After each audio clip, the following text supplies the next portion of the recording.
ಚಿತ್ತಾನಂದ ಸ್ವಾಮಿಗಳ ಪಾದಗಳಿಗೆ ನಮಸ್ಕರಿಸುತ್ತಾ ಈ ದಿನ ನಾನು ಮುಳಬಾಗಿಲಲ್ಲಿ ಏನು ನಿಗಮದ ಅಧ್ಯಕ್ಷನಾಗಿದ್ದಕ್ಕೆ ಅಭಿನಂದನಾ ಕಾರ್ಯಕ್ರಮ ಇವೆಲ್ಲ ಸೇರಿ ನನಗೆ ಒಂದು ಅಭಿನಂದನೆ ಮಾಡ್ತಾ ಇದ್ದೀರಾ. ನಿಮ್ಮೆಲ್ಲರಿಗೂ ನಾನು ಸಾಷ್ಟಾಂಗ ನಮಸ್ಕಾರವನ್ನು ತಿಳಿಸ್ತಾ ಇದ್ದೀನಿ. ಯಾಕೆಂತಂದರೆ ಮೊದಲ ಬಾರಿಗೆ ಅಭಿನಂದನಾ ಕಾರ್ಯಕ್ರಮ ಇಲ್ಲಿಂದ ಸ್ಟಾರ್ಟ್ ಆಗಿದೆ.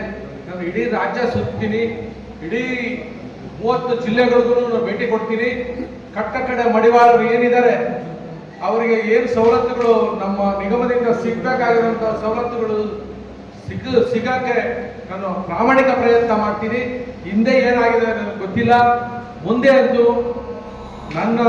ನಾನು ನಿಗಮ ಅಧ್ಯಕ್ಷನಾಗಿರೋವರೆಗೂ ಕಡೆ ಮಡಿವಾಳನಿಗೆ ನಮ್ಮ ನಿಗಮದಿಂದ ಸಿಗುವಂಥ ಸೌಲಭ್ಯಗಳನ್ನ ಸಿಗೋದಕ್ಕೆ ಪ್ರಾಮಾಣಿಕ ಪ್ರಯತ್ನ ಮಾಡ್ತೀನಿ. ಯಾವುದಾದ್ರೂ ಸಣ್ಣ ಪಟ್ಟ ಅಂದರೆ ನನ್ನ ಹತ್ರ ನನ್ನ ನೇರವಾಗಿ ನಮ್ಮ ನಿಗಮದಲ್ಲಿ ಇರ್ತೀನಿ, ನಮ್ಗೆ ತಿಳಿಸಿ. ಏನಾಗಿರುತ್ತೆ ಅಂತಂದ್ರೆ ಇದು ಆನ್ಲೈನ್ ಎಲ್ಲ ಅಪ್ಲಿಕೇಶನ್ ಆನ್ಲೈನ್ ಮಾಡಿಬಿಟ್ಟಿದ್ದಾರೆ. ಆನ್ಲೈನ್ ಆಗೋದೇ ಇಲ್ಲ, ಕೆಲವರಿಗೆ ತಪ್ಪಾಗಿರುತ್ತವೆ ಅಂಥವ್ರಿಗೆ ಅರ್ಜಿಗಳು ಕೊಡಿ. ಏನಾಗಿದೆ, ಈ ಹೋದ ವರ್ಷ ಎಲ್ಲ ಕಡಿಮೆ ಕೊಟ್ಟಿದ್ರು. ಈ ವರ್ಷ ಪ್ರತಿ ತಾಲೂಕಿಗೆ 4 ಜನ ನೇರ ಸಾಲ ಅಂದ್ರೆ 1 ಲಕ್ಷ ರೂಪಾಯಿ 20,000 ಸಬ್ಸಿಡಿ ಕೊಡ್ತಾ ಇದ್ದಾರೆ. ಒಂದೊಂದು ತಾಲೂಕಿಗೆ 4, ಒಂದು ಗಂಗಾ ಕಲ್ಯಾಣ ಜಿಲ್ಲೆಲೆಲ್ಲ ಸೇರಿಸಿ 2 ಏನೋ ಕೊಟ್ಟಿದ್ರು. ಈಗ ಈ ಸರಿ 6 ತಾಲೂಕಿಗೂ 6 ಕೊಡ್ಬೇಕು ಅಂತ ಹೇಳಿದಿರಿ, 6 ಕೊಡ್ತಾರೆ. ಅದನ್ನ ನಿಮ್ಗೆ ಪಟ್ಟಿ ನಾನು ಯಾವ ತಾಲೂಕಿಗೆ ಯಾವುದಾಗಿದೆ ಅಂತ ಇನ್ನೊಂದು 5 ದಿವಸದಲ್ಲಿ ನಿಮ್ಗೆ ಹೇಳ್ತೀನಿ. ಹಿಂದೆ ಯಾರು ತಗೊಂಡಿದ್ದಾರೋ ಅವರೆಲ್ಲರೂ ಹಣ ಏನಾಗಿದೆ ಅಂತಂದ್ರೆ ನಿಗಮದಲ್ಲಿ ದುಡ್ಡು ತಗೊಂಡ್ರೆ ಕಟ್ಟಷ್ಟಿಲ್ಲ ಅನ್ನೋ ಮನೋಭಾವ ಬಿಡ್ಬೇಕು. ನಾವು ನಿಗಮದಲ್ಲಿ ತಗೊಂಡಿದ್ದ ಹಣನ ನಾವು ಕಟ್ಟಿದ್ರೆ ನೋಡ್ರಿ, ಹೋದ್ ಸರಿ ಕಟ್ಟಿದ್ರೆ ಈಗ ಹೋದ್ ಸರಿ ಒಂದು ಟೋಟಲ್ ಆಗಿ ಎಲ್ಲ ಒಂದು 5 ಕೋಟಿ ಕೊಟ್ಟಿದ್ದಾರೆ ಅಂತ ಇಟ್ಕೊಳ್ಳಿ. ಅದರಲ್ಲಿ ಒಂದು 50% ರಿಕವರಿ ಆದ್ರೆ ಅದ್ರ ಡಬಲ್ ಕೊಡ್ತಾರೆ. ಇದು ನಿಗಮದ ಏನು ಅಲ್ಲಿ ಇರೋದು ನಿಯಮಗಳು. ಹೀಗಾಗಿ ನೀವು ತಗೋಬೇಕು, ಕಟ್ಟಬೇಕು. ನೇರ ಸಾಲ ಈಗ ಪ್ರತಿ ಒಂದು ತಾಲೂಕಿಗೆ 4, ಒಂದು ಕಾರ್ಗೆ ಸಾರಥಿ ಯೋಜನೆ ಅಂತಿದೆ, ಅದು 3 ಲಕ್ಷ ಸಬ್ಸಿಡಿ ಇದೆ. ಅದಕ್ಕೂ ಕಾರ್ಗೆ ಸಾಲ ಕೊಡ್ತಾರೆ, DL ಅದು ಏನು ಬ್ಯಾಡ್ಜ್ ಅಂತಿರುವಂತವ್ರಿಗೆ. ಮತ್ತೆ ಏನು ಮಕ್ಕಳು ವಿದ್ಯಾಭ್ಯಾಸಕ್ಕೆ ಪ್ರತಿ ತಾಲೂಕಿಗೆ ನೀವು ಒಬ್ಬೊಬ್ರು ಹಾಕಿದ್ರು ಪರವಾಗಿಲ್ಲ, 2 ಹಾಕಿದ್ರು ಪರವಾಗಿಲ್ಲ. ಏನು ಇಂಜಿನಿಯರಿಂಗ್ ಓದೋತಾರೋ 4 ವರ್ಷ ಇರ್ತದೆ, 4 ಲಕ್ಷ ರೂಪಾಯಿ ಅದು ಏನು ಬಡ್ಡಿ ರಹಿತ ಸಾಲ. ಅವ್ರು ಓದೋವರ್ಗು ಅವ್ರು ಓದಿದ್ದಾದ್ಮೇಲೆ 6 ತಿಂಗಳು ಆದ್ಮೇಲೆ ಅವರು ಅದನ್ನು ಕಟ್ಟಬೇಕು. ಅಂದ್ರೆ ಬಡ್ಡಿ 2% ಬಡ್ಡಿ ಯಾವ ಸಂಸ್ಥೆಗಳಲ್ಲೂ ಕೊಡಲ್ಲ ಅಂತ ದುಡ್ಡನ್ನು ಕೊಟ್ಬೇಕು.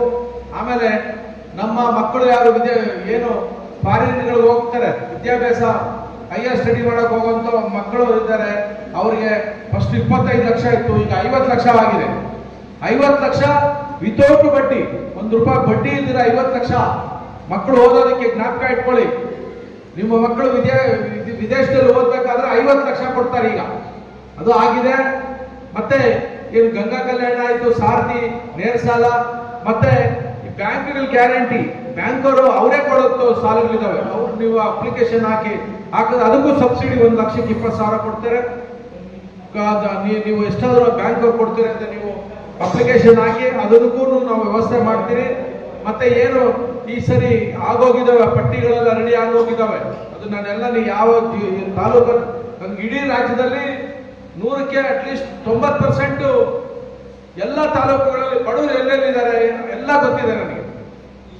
ನಾನು ಹೇಳೋದಿಷ್ಟೇ, ಇವಾಗ ನಾನು ಅಧ್ಯಕ್ಷ ಆಗಿದ್ದೀನಿ, ನನ್ನ ಅಣ್ಣ ತಮ್ಮಂದಿರು ತಗೊಂಡ್ಬಾರದು. ನಾವು ನಮ್ಮ ಬಡವರು ಯಾರಿದ್ದಾರೆ ಅವ್ರಿಗೆ ಲೋನ್ ಮಾಡಿಸ್ಕೊಡ್ಬೇಕು. ದಯವಿಟ್ಟು ನಾನು ಕೈ ಮುಗಿದು ಕೇಳ್ಕೊತೀನಿ, ಬಡವ್ರಿಗೆ ಕೊಡಿಸಿ. ನೆಕ್ಸ್ಟ್ ನೀವು ತಗೊಳ್ಳಿ, ಇನ್ನೊಬ್ರಿಗೆ ಕೊಡಿಸಿ. ಇದು ಬಡವರಿಗೆ ಕೊಡಿಸಿದ್ರೆ ನಮಗೆ ನಾವು ಹೇಳಿದ್ದು ಏನೋ ಅವರು ಅಧ್ಯಕ್ಷರಾಗಿದ್ದಾರೆ, ಅವ್ರು ಬೇಕಾದವ್ರು ಕೊಡಿಸೋದು ಅದೆಲ್ಲ ಮಾಡಬಾರ್ದು. ನನಗೆ ಇಷ್ಟೋದು ಇಲ್ಲ. ತಾಲೂಕು ಅಧ್ಯಕ್ಷ ಇದ್ದಾರೆ, ಅವರ ಅಧ್ಯಕ್ಷ ತಮ್ಮನ್ನು ಕೊಡಿಸೋದು ಇವೆಲ್ಲ ಮಾಡ್ಬೇಕು. ನಮ್ಮ ಕಡೆ ಮಡಿವಾಳ ಕೊಡಿಸಿ. ನಾನು ನೆಕ್ಸ್ಟ್ ವರ್ಷ ಆಕ್ಷನ್ ಪ್ಲಾನ್ ಚೇಂಜ್ ಮಾಡಿಸ್ತೀನಿ. ಏನು ನಮಗೆ ಉತ್ತರ ಕರ್ನಾಟಕದಲ್ಲಿ ನೀವು 1 ಲಕ್ಷ ಅಂತ 1 ಲಕ್ಷಕ್ಕೆ 2 ಕೊಟ್ಟರೆ ಅಲ್ಲಿ 5 ಅಂಗಡಿ ಇಟ್ಕೊಂಡು ಜೀವನ ಮಾಡ್ತಾರೆ. ಅಲ್ಲಿ ನೀವು ನಂಬ್ತೀರ ಬಿಟ್ಟಲ್ಲ, ಕಳೆದ ನನ್ನ ಹುಟ್ಟಿದ ಬಗ್ಗೆ ಅಲ್ಲಿ ಒಂದು 250 ಜನಕ್ಕೆ ಐರನ್ ಬಾಕ್ಸ್ ಕೊಟ್ಟೆ. ಅವ್ರು ಹೇಳಿದ್ರು 25-35 ವರ್ಷದಿಂದ ಯಾರು ಒಂದು ಐರನ್ ಬಾಕ್ಸ್ ಕೊಟ್ಟಿಲ್ಲ ನಮ್ಗೆ, ಆ ಪರಿಸ್ಥಿತಿಯಲ್ಲಿ ಇದ್ದೀರಿ, ಅದು ಕಣ್ ಕೊತ್ಕೊಂಡು ಹೋಗ್ತಾರೆ. ಲೆಕ್ಕ ಹಾಕೊಳ್ಳಿ, 2000 ಒಂದು ಐರನ್ ಬಾಕ್ಸ್ ಒಂದು ಇಟ್ಕೊಳ್ಳಿ, ಅದನ್ನೇ ಸಿಕ್ಕಲ್ಲ ಅಂತಂದ್ರೆ ಯಾವ ರೀತಿ ಇದ್ದಾರೆ ನಮ್ಮವರು. ಅದಕ್ಕೆ ನಾನು ನೆಕ್ಸ್ಟ್ ಆಕ್ಷನ್ ಪ್ಲಾನ್ ಚೇಂಜ್ ಮಾಡ್ತೀನಿ.